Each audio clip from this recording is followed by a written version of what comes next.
시편 33편 3절 구약 824페이지입니다. 자, 우리 한 절 말씀 우리 같이 한 목소리로 읽겠습니다. 시작. 새 노래로 그를 노래하며 즐거운 소리로 아름답게 연주할지어다. 아멘. 아멘.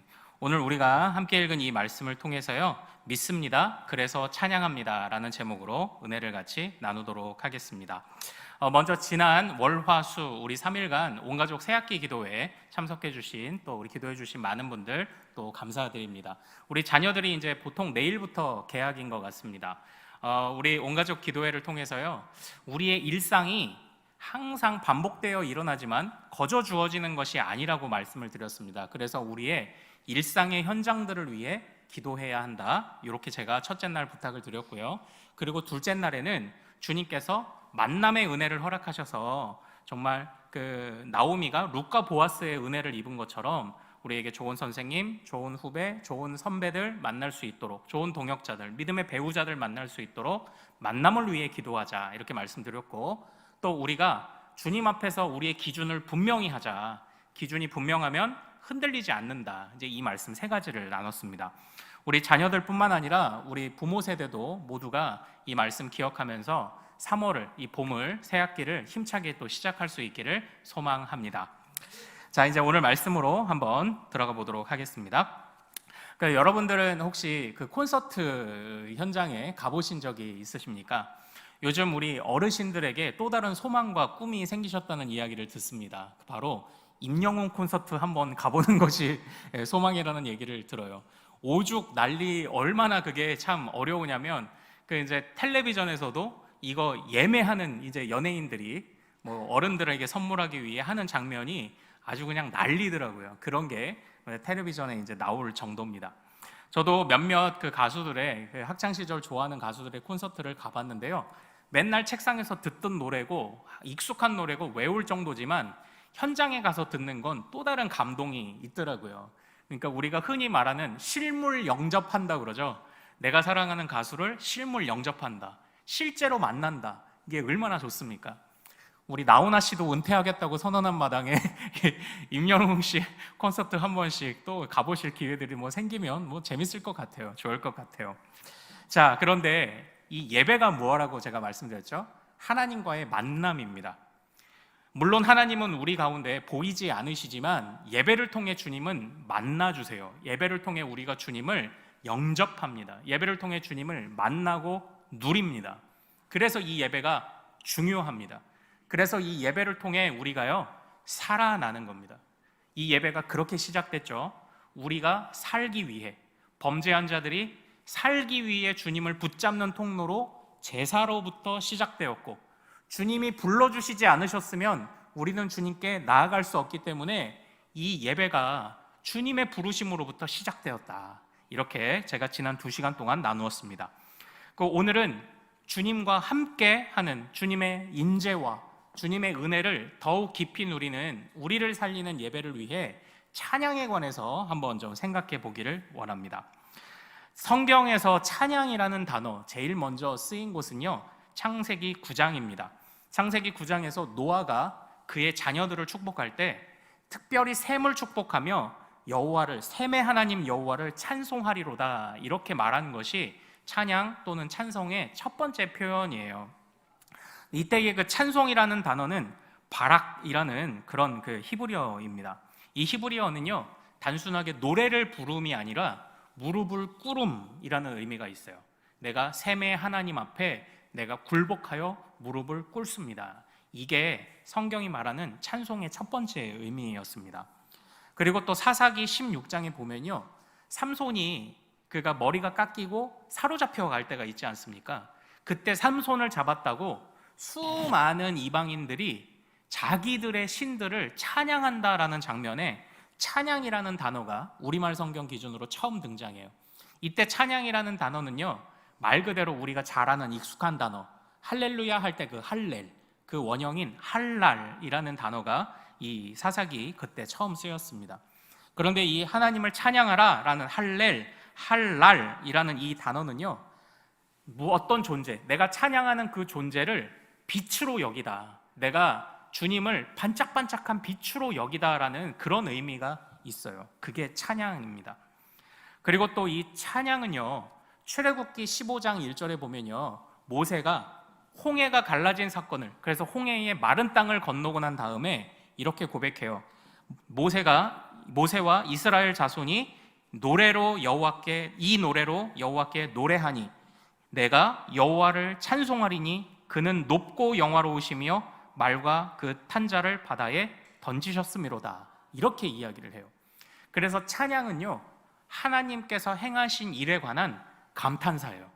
우리가 어느 날 이게 뭐 봄 꽃놀이를 가든지 아니면 단풍을 구경 갈 때도 우리가 좋은 경관을 보면 저절로 이야 하는 탄식이 나오죠.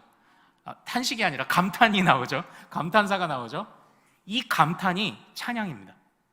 하나님이 행하신 일에 관하여 거부할 수 없는, 주체할 수 없는 감탄, 이게 바로 그 찬양의 의미예요. 그래서요, 그 성경에서 보면요, 찬양하라라는 그런 말씀들이 나올 때마다 항상 빠지지 않는 성경의 표현이 있습니다. 우리 33편 4절을 한번 같이 읽어보겠습니다. 자, 시작. 여호와의 말씀은 정직하며 그가 행하시는 일은 다 진실하시도다. 아멘. 자, 4절 중에서 그 찬양의 의미를 드러내주는 표현이 뭐가 있을까요? 뭐가 찬양의 의미를 더 이렇게 드러내주는 그런 표현입니까? 네, 사실은 우리말 성경에는 그것이 감춰져 있습니다. 본래 히브리어 성경에서는요, 이 4절이 키라는 접속사, 왜냐하면이라는 접속사로 시작을 해요. 영어 성경은 대체로 이것을 잘 번역하였습니다. because 또는 for라고 이렇게 번역을 해요. 그러니까 이 4절은 원래 이렇습니다. 여호와의 말씀은 정직하며 그가 행하시는 일은 다 진실하시기 때문에 찬양합니다라고 이렇게 번역해야 맞아요. 그래서 성경은 찬양을요, 항상 이유를 말합니다. 찬양의 이유를 말해요. 그래서 때문에라는 단어가 항상 들어가 있습니다. 그러니까 결국 이 모세가 홍해를 건넌 사건을 통해 또 우리 믿음의 선배들이 정말 하나님이 행하신 놀라운 일들을 경험하면서 내뱉은 그 감탄, 거부할 수 없는 그 하나님을 소리 높여 노래할 수밖에 없는 그 벅찬 마음, 거기서부터 찬양이 시작된다는 거예요. 찬양은 이유가 있는 거예요. 분명한 이유가 있다라는 것입니다. 그러므로 사랑하는 여러분, 우리가 어떻게 해야 찬양을 정말 찬양으로 제대로 부를 수 있을까요? 찬양이란 무엇입니까? 가사가 성경적이면 찬양일까요? 제가요, 예전에 그 청년 시절에 그 어린아이들 교사로 주일학교 봉사를 하는데, 그때 지도하시던 목사님이 좀 이렇게 아이디어도 좋으시고 좀 재밌는 분이셨어요. 그때 한창 유행하던 노래가 약간 북한 노래였습니다. 휘파람. 예. 어젯밤에도 불었네 휘파람 휘파람, 이 노래가 있잖아요. 이거를 이 목사님이 개사해서 부르신 거예요. 어젯밤에도 불렀네 잔송가 잔송가, 이렇게 이제 부르신 거예요. 그때 아이들 보고요, 유행하는 노래에다가 가사를 붙여서 한번 불러봐라 막 이런 대회를 열고 했는데, 재미는 있었어요. 재미는 있는데, 그렇게 그냥 유행가 음에다가 가사만 붙이면 찬양이 될까요? 네. 그러면 음이라는 건, 음율이라는 건 전혀 상관없는 걸까요? 아니면 안 믿는 사람들도 이 찬양을 그냥 부른다라고 하면은 그것도 다 찬양이 될까요? 참고로 요즘 보컬로 자기 이제 노래 부르는 것으로 실용음악을 진학하는 아이들이 많이 있지 않습니까? 예전에 제가 그런 케이스도 봤어요. 자기의 가창력을 뽐내기 위해 크리스찬이 아닌데도 소향, 이런 사람들이 부른 찬양을 자기의 입시곡으로 쓰는 그런 사람들도 있더라고요. 그런 아이들이 그냥 찬양이라는 곡을 부르면 다 이게 찬양이 될까요? 그렇지 않아요. 오늘 말씀에서는요, 이 모든 요소가 다 있어야 된다고 이야기를 합니다. 그 가사도 하나님께서 우리에게 행하신 일을 노래하는 이유를 담고 있어야 하고요, 그 이유에서 오는 영감, 기도하면서 기록한 음율이 있어야 되고요, 그리고 무엇보다 그 찬양을 드리는 사람이 하나님의 백성이어야 돼요. 이게 찬양이 정말 찬양되게 하는 그런 조건입니다. 그러므로 사랑하는 우리 큰숲의 모든 가족들께서요, 정말 진심으로 찬양하는 그런 예배자가 되시기를 소망합니다. 하나님을 찬양하고 예배할 이유를 나는 알고 있습니다. 이것이 고백될 때 이게 찬양의 진짜 의미가 시작되는 거예요. 우리 같이 한번 따라해 볼까요? 나는 하나님을 찬양할 이유를 알고 있습니다. 이 마음을 꼭 기억하시기를 소망합니다. 내가 무엇 때문에 찬양하는지, 무엇 때문에 예배하는지를 놓치면 그 순간부터 예배가 아닌 거고요, 찬양이 아닌 게 되는 거예요.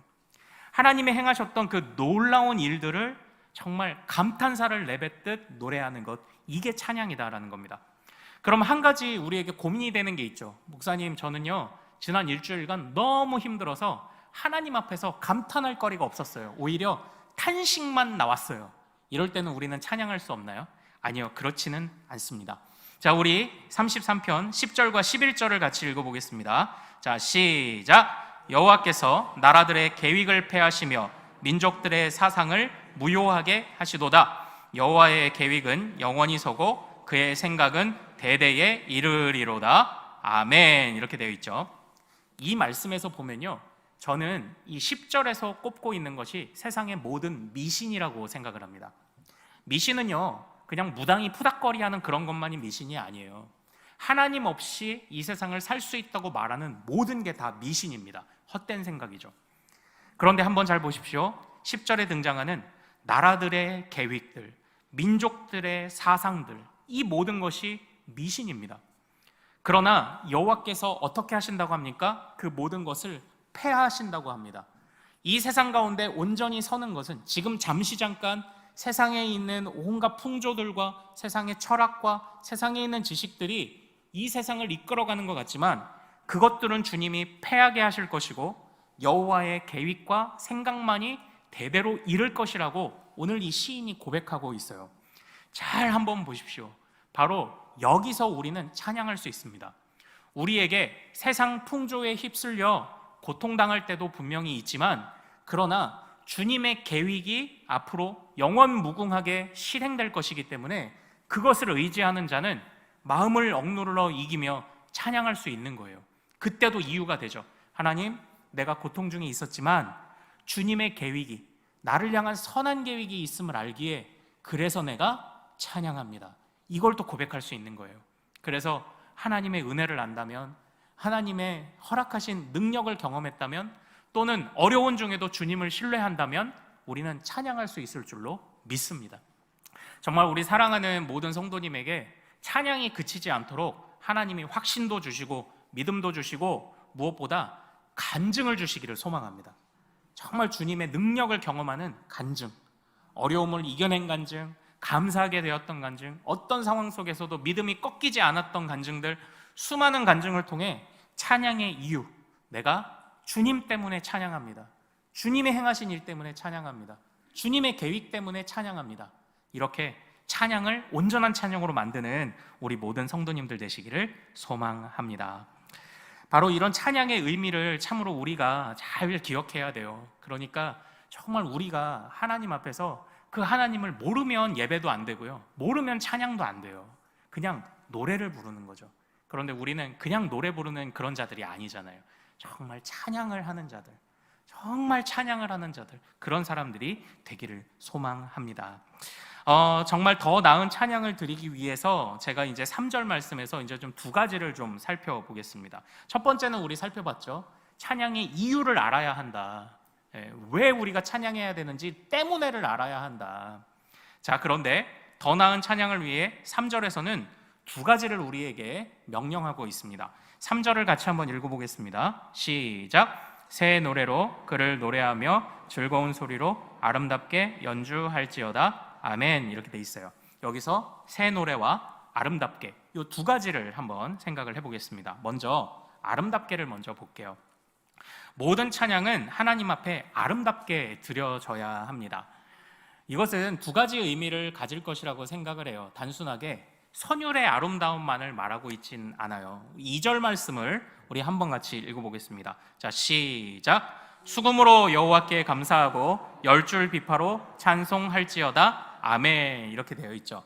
바로 수금과 비파와 단순하게 악기를 들여 사용하는 게 아름다운 찬양이다라고만 말하는 게 아니에요. 이거는요, 할 수 있는 모든 방법을 동원해서 우리의 믿음을 표현할 수만 있다면, 이렇게 이해하면 정확할 것 같습니다. 하나님께서 행하신 일을 우리가 할 수 있는 모든 방법을 동원하여 그 하나님의 행하신 일을 소리 높여 찬양하는 것, 이게 아름다운 찬양이라고 이야기를 하고 있는 거예요. 제가 청년 시절, 아마 이제 저 때도 좀 그런 일이 있었고 저보다 더 조금 윗 선배들에게는 이런 일이 있었어요. 어느 날 이제 학생들이나 청년부 부서에서 기타를 치면서 찬양을 부르거나 어느 날 드럼이 들어와서 드럼을 치면서 찬양을 했던 그런 경험이 있는데요. 어느 날 와보니까 기타에 목이 부러져 있었고요. 어느 날 보니까 드럼이 찢어져 있었어요. 이제 나중에 누군가가 그렇게 하신 거죠. 실수는 아니었습니다. 누군가가 그렇게 해놓고 간 거예요. 어찌어찌 하다가 이제 들었던 이유는, 어찌 세상 노래 부르는 악기를 가지고 하나님을 찬양하냐, 불경하다 그러면서 누가 와서 기타를 발로 팍 밟아서 목을 부러뜨렸고요. 드럼을 쫙 찢고 갔더라고요. 그런데 우리 선배들이나 제가 군대에 다녀온 뒤에 놀라운 일이 일어났습니다. 바로 본당에 기타와 드럼이 놓여지기 시작을 했던 거예요. 그래서 물어봤습니다. 아니, 예전에는 못하게 하더니 왜 이제는 그게 본당에 들어왔습니까? 그랬더니 그때 누군가가 이렇게 말씀하셨습니다. 다른 교회가 다 쓰더라고, 이렇게 얘기를 한 거예요. 저는 그때 좀 굉장히 아쉬웠어요. 그러니까 우리가요, 이 무언가를 결정할 때 이게 성경적으로 바르냐 아니냐를 참 주의 깊게 논의를 해야 되거든요. 처음에 그 기타를 부실 때, 처음에 그 드럼을 찢을 때, 이게 세상 노래 부르던 그런 악기 맞죠. 그러나 할 수 있는 방법을 모두 동원하여 주님을 예배할 수 있다면 어떤 악기가 문제가 되겠습니까? 할 수 있는 자신의 표현과 달란트와 은사와 언어로 그 세대에 맞는 찬양을 한다면 어느 누가 돌을 던질 수 있겠느냐고요. 그리고 그것이 다시 본당으로 들어왔을 때는 그땐 분명한 이유를 가졌어야죠. 그냥 너네 교회가 하니까가 아니죠. 우리는 그때는 내가 잘못 생각했지만, 그러나 주님이 주신 모든 것이 좋은 마음으로 사용하면 선하다. 좋은 마음으로 사용하면 선하다. 칼이 강도의 손에 들리면 살인무기지만 엄마의 손에 들리면 사랑의 도구이듯이 어떤 악기든지 예배자의 손에 들리면 좋은 도구 아니냐, 이런 이야기를 했었어야죠. 그러니까 우리 청년들한테 그때 설득이 안 된 거예요, 그런 모습들이. 그러나 오늘 이 말씀을 잘 보십시오. 우리가 할 수 있는 모든 방법을 동원하여 그렇게 찬양하는 겁니다. 그게 아름다운 찬양이라고 말해요. 그런데 이 사실 아름답다라는 것은요, 이런 의미가 있습니다. 우리 믿음의 선배들은 이 아름답다라는 이 단어, 야탑이라는 이 단어가요, 주님이 창조하실 때 지으신 모든 것을 보시고 좋았더라라고 말할 때 쓰는 토브라는 단어에서 왔어요. 그런데 이 야타브, 토브 비슷하죠? 야타브, 토브. 이 야탑이라는 단어가 단순하게 선하고 좋다, 아름답다라는 의미만이 아니라 이걸 번역할 때 우리 믿음의 선배들은요, 스킬풀리라고 번역을 했어요.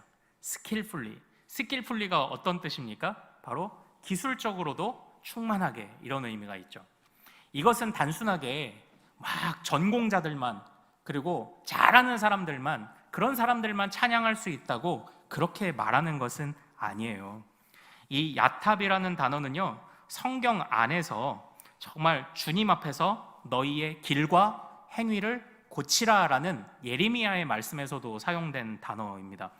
너희의 길과 행위를 바르게 하라라는 말씀에서도 사용된 단어예요. 그러니까 이것이 단순하게 이 스킬풀리가요, 그냥 단순하게 전문가가 되라는 게 아니라 이전에 너희가 올려드렸던 찬양보다 더 나은 것을 드리라는 바로 그런 의미가 있어요. 그러니까요, 이걸 실제적으로 적용을 해보면요, 우리가 찬양팀도 그렇고 우리 성가대도 그렇고 찬양대도 그렇고 아니면 저 같은 설교자든지 기도자이든지 우리가 예배의 요소를 감당하지 않습니까? 그때에 지난번보다 더 나은 것을 드리기 위해 애쓰는 마음이 찬양을 정말 아름답게 만든다는 거예요. 혹여라도 내가 내가 악기를 담당하는 사람인데 지난주에 실수했다? 그러면 이번 주에 실수하면 안 되죠. 열심히 연습해와서 주님께 좋은 걸 드려야죠. 지난주에 우리의 음정이 불안했다? 찬양이 제대로 숙지가 안 됐다? 지난주에 제가 설교에 버벅댔다? 이번 주에는 주님 앞에 더 나은 것을 드리기 위해 애쓰는 마음, 남들과 비교하는 게 아니고요, 내 스스로가 어제의 나보다 더 나은 예배를 드리기 위해 애쓰는 마음으로서의 스킬풀리, 이거를 우리 믿음의 선배들이 이 말씀에서 요구하고 있는 거예요. 너희야 길과 행위를 고쳐라. 너희가 더 나은 것을 드려라. 그때 이 아름답다라는 찬양, 이 단어를 사용한 겁니다. 할 수 있는 모든 방법을 동원하여 이전보다 더 나은 것으로 드려질 때 그게 아름다운 찬양이래요. 그리고 두 번째, 새 노래로. 이 새 노래는요, 이렇게 말씀드리면 간단할 것 같습니다. 새로운 피조물이 드리는 노래. 새 노래는 뉴송이 아니에요. 아름다운 노래는요, 뷰티풀송이 아닙니다. 모든 것이 다 더 나은 것을 드리고자 하는 마음, 더 성숙하고자 하는 마음과 연결되어 있어요. 그래서 주님께 이전보다 더 나은 것을 드리고 주님께 새 마음으로 드리고, 이것이 새 노래로 아름답게 그런 의미입니다. 자, 사랑하는 여러분, 지금까지 드렸던 말씀을 좀 정리해 볼게요. 진짜 찬양은요, 우리가 찬양할 이유를 가지고 있을 때 진짜 찬양이 돼요. 그냥 찬양 시간에 흥겨 부른다, 따라 부른다고 찬양이 되지 않아요. 우리가 찬양할 이유를 하나하나 갖고 있어야 합니다. 그때 진짜 찬양이 됩니다. 그래서 오늘 말씀의 제목 같이 한번 따라해 볼까요? 믿습니다. 그래서 찬양합니다. 네, 이 말씀을 꼭 기억해 주십시오. 내 믿음, 내가 주님께 얻었던 은혜, 나의 간증, 나의 눈물, 나의 기도, 이 모든 것이 쌓여서 찬양과 함께 어우러지는 거예요. 이 찬양이 그렇게 표현되는 겁니다. 어떻게 표현되어야 돼요? 이전보다 더 나은 것, 이전의 나보다 새 마음으로, 새로운 피조물로, 이때 우리가 완벽한 찬양을 드릴 수 있게 되는 거예요. 단순하게 기술만 좋다는 걸 말하는 건 아니에요. 더 나은 것을 드리기 위해 애쓰는 마음, 정말 준비된 마음이죠. 정말 준비된 마음, 지난 나의 예배를 돌아보고 반성하며 정말 준비된 마음으로 또 다른 예배를 준비하는 그 마음, 거기서부터 찬양이 온전히 시작된다라는 것을 절대 잊지 않는 우리 성도님들 되시기를 소망합니다. 여기서요, 제가 이제 이렇게 찬양에 관해서 말씀을 드릴 때 제가 또 두 가지를 좀 당부드려야 되겠다라고 해서 좀 제가 묵상한 바가 좀 있습니다. 이렇게 찬양을 할 때 교회 안에는 항상 찬양이 넘쳐야 되죠. 그러나 우리가요, 이 앞에서 이제 찬양팀이 내가 모르는 찬양을 인도하면은 약간 마음에 벽이 좀 생기는 것처럼 느껴질 때가 있어요. 예. 그리고서는 아는 찬양이나 하지, 저거 뭐 요즘 젊은 애들 부르는 저런 찬양 갖고 와서, 이렇게 이제 생각하는 경우가 있을 수 있습니다.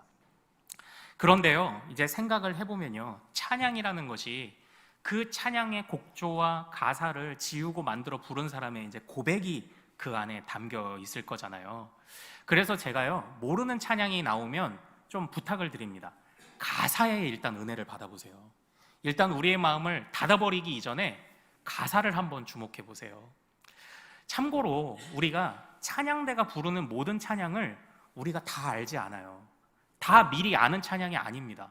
그러나 찬양대가 찬양 부를 때 그 찬양이 은혜가 돼요. 왜냐? 우리가 앞에 나오는 가사에 집중하며 가사를 묵상하기 때문입니다. 그런데 우리가 찬양팀과 같이 새로운 찬양을 부를 때는 우리가 가사를 묵상하기보다 모르는 찬양이네 하면서 약간 우리의 마음을 닫는 때도 사실 있는 것 같아요. 그렇게 이중잣대를 가지고 판단하지 말고요, 찬양대이든지 찬양팀이든지 우리가 모르는 찬양이 나오면, 그래 내가 오늘은 몰라서 내가 가사를 묵상하지만 다음번에는 더 나은 것을 드려야 되니까 다음번에는 내가 이 찬양 꼭 같이 따라 부르며 같이 호흡하고 같이 은혜 받으리라, 이 마음을 꼭 가지시기를 소망합니다. 그래야 찬양 시간이 그냥 넘어가지 않아요. 그냥 흘러가는 시간이 되지 않아요. 정말 신곡이 나와도 그 안에 담겨있는 은혜와 그 의미들을 내가 알기 원합니다. 이 마음으로 오히려 모르는 곡이 나올 땐 가사를 묵상하는 또 우리 성도님들이 되면 우리의 찬양이 좀 더 새로워지지 않을까, 제가 그렇게 좀 생각을 해 보았습니다. 그리고 또 한 가지 부탁드릴 것은요, 이제 우리 예배 중에는 우리 예배 모범에 따르면 찬송가를 이제 사용을 하게 되어 있어요. 근데 이 부분은 참 좀 고민하게 만드는 그런 부분입니다. 왜냐하면 찬송가라는 것은요, 계속 업데이트가 되거든요. 우리가 지금 부르고 있는 이 찬양, 개역개정 성경이 나오면서 새 찬송가로 나올 때 제 기억으로는 두 가지 찬양이 이 찬송가 안에 새롭게 편입되어 왔습니다. 첫 번째는 여기에 모인 우리예요. 그리고 두 번째는 주님의 시간에, In His Time이라는 이 찬양 두 가지가 들어왔어요. 더 있을 수도 있습니다. 그런데요, 이 찬양이 예전에는요 복음성가였어요. 그런데 지금은 찬송가로 들어왔죠.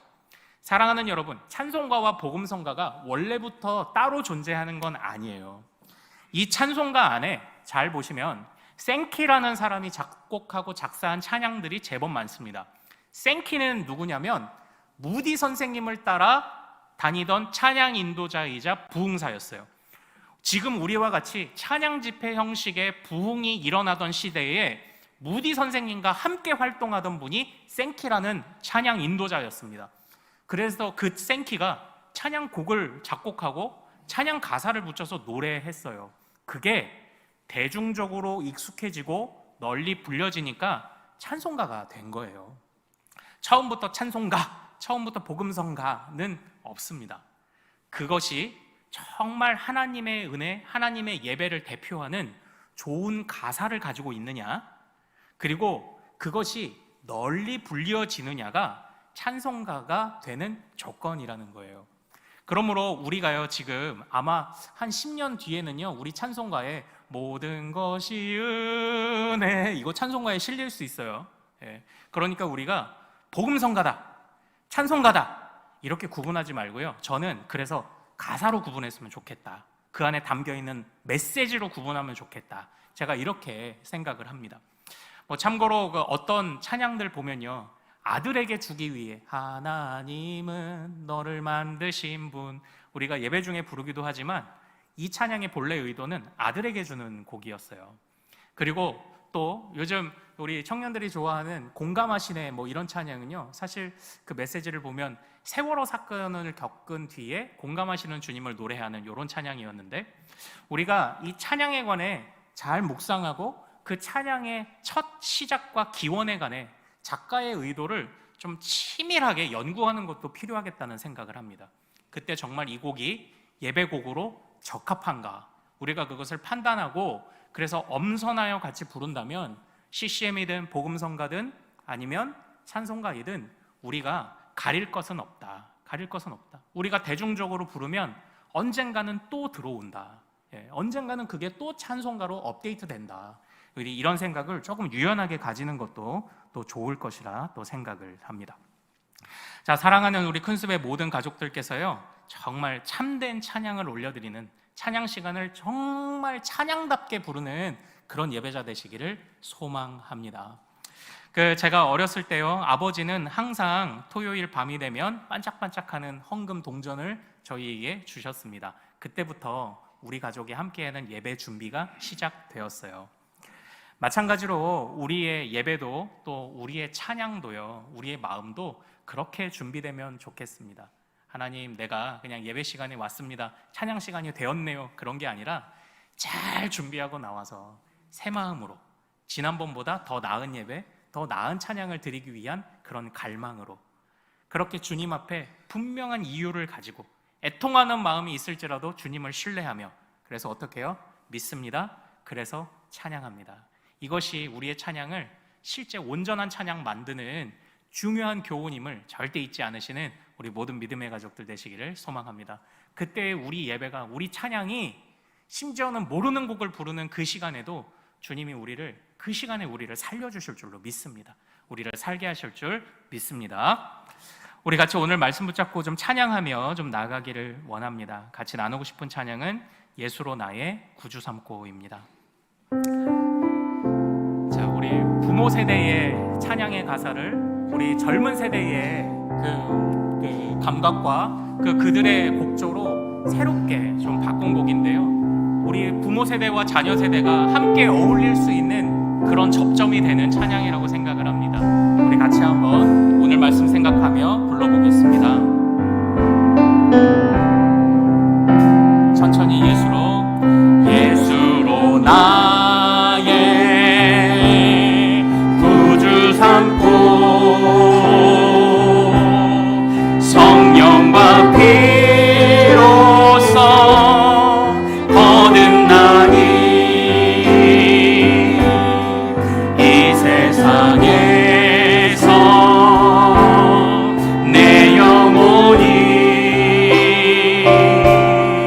하늘의 영광 누리노라. 다시 한번 고백합니다. 예수로 나의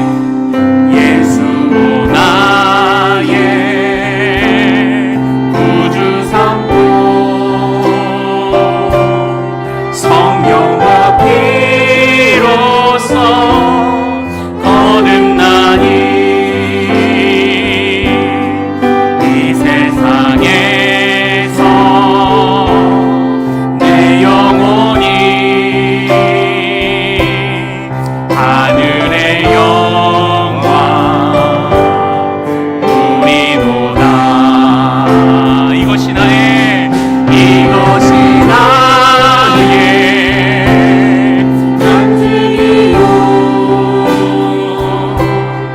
이것이 나의 찬송일세. 나 사는 동안 끊임없이 구주를 찬송하리로. 이것이 나의 간증이요. 이것이 나의 간증이요. 이것이 나의 찬송일세. 나 사는 동안 끊임없이 구주를 찬송하리로. 다시 한번 이것이 나의 간증이요. 이것이 나의 간증이요. 이것이 나의 찬송일세. 나 사는 동안 끊임없이 구주를 찬송하리로다.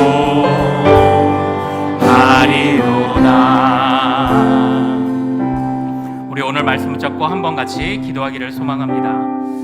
하나님, 우리가 찬양의 이유를 알고 부르게 하옵소서. 그냥 넘이 만들어준 찬양, 그냥 내가 따라 부르는 것에 그치지 않고 그것이 나의 고백, 나의 간증되게 하옵소서. 주님을 더 깊이 알게 하옵소서. 주님의 일하심과 주님의 존재와 주님의 계획을 더 알면 알수록 찬양하고 싶어 견딜 수 없는 그런 주의 백성들 되게 하옵소서. 더 나은 것을 드리게 하옵소서. 새로운 피조물이 되어 드리게 하옵소서. 그때에 하나님께서 우리의 예배를, 우리의 찬양을 받으실 줄로 믿사오니 주님이 기뻐하시는 예배자, 주님이 기뻐하시는 찬양 올려드리게 하옵소서. 일평생 우리 안에 간증이 넘쳐나게 하옵소서라고 우리 주여 이름 크게 한번 부르며 우리의 예배를 위해 진정한 찬양을 위해 같이 주여 한번 부르고 기도합니다. 주여!